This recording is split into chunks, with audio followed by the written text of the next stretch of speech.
Hi friends, ఇది మీ spoken English class. నా పేరు ఈఎన్ విజయరాఘవ. ఇది 125 వీడియో, 125th వీడియో. ఇంతకుముందు 124th వీడియోలో మనం పాస్ట్ కంటిన్యూస్ మీద క్వశ్చన్స్, నెగిటివ్ సెంటెన్సెస్ అన్నీ ప్రాక్టీస్ చేసాము. వాటిపైన మీకు హోంవర్క్ అనమాట. ఇది అసైన్మెంట్ చేశాను నేను. ఈ అసైన్మెంట్ 5 వాక్యాలు ఇచ్చాను. సేమ్ ఇంతకుముందు 124 వీడియోలో మీరు నేర్చుకునేవే.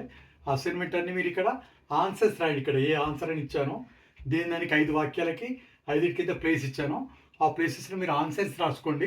తర్వాత నేను ఆన్సర్స్ వీడియో సపరేట్గా 126 వీడియోలో ఆన్సర్స్ అన్ని మీకు చెప్తాను, నేను రాస్తాను. అప్పుడు మీరు కరెక్ట్ చేసుకోవచ్చు. అంతవరకు మీరు ఏం నేర్చుకున్నాను అనేది మీరు కొంచెం అసెస్ చేసుకోండి, మీరు ఎంతవరకు పర్ఫెక్ట్గా ఉన్నారనేది. ఓకే, ఫస్ట్ అసైన్మెంట్లో ఈ హోంవర్క్లో ఫస్ట్ సెంటెన్స్ అవుతున్నాను. నేను నిన్న ఈ సమయానికి లంచ్ చేస్తూ ఉన్నాను. ఈ వాక్యం మామూలు వాక్యం, మామూలుగా రాయండి. ఓకే, రెండో వాక్యం వచ్చేసి ఇక్కడ ఆన్సర్ రాయలేదు. రెండోది వచ్చేసి మీరు మొన్న ఉదయం 11 గంటలకు ఆఫీస్లో పని చేస్తున్నారా?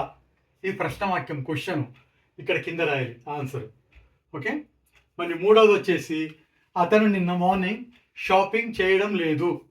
ఇది అతను నిన్న మార్నింగ్ షాపింగ్ చేయడం లేదు అంటే నేటివ్, లేదు కాదనే వాక్యం మూడవది, ఇక్కడ ఆన్సర్. నాలుగోది వచ్చేసి ఆమె లాస్ట్ సండే 10 గంటలకు ఉదయం మ్యూజిక్ వినడం లేదా?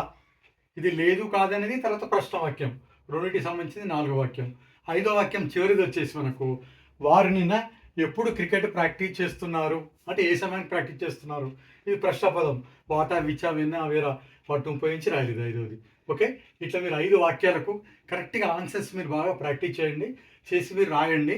ఒకవేళ మీరు రాసిన తర్వాత నెక్స్ట్ వీడియోలో నేను ఆన్సర్స్ ఇస్తాను మీకు, వీడియో నెంబర్ 126లో.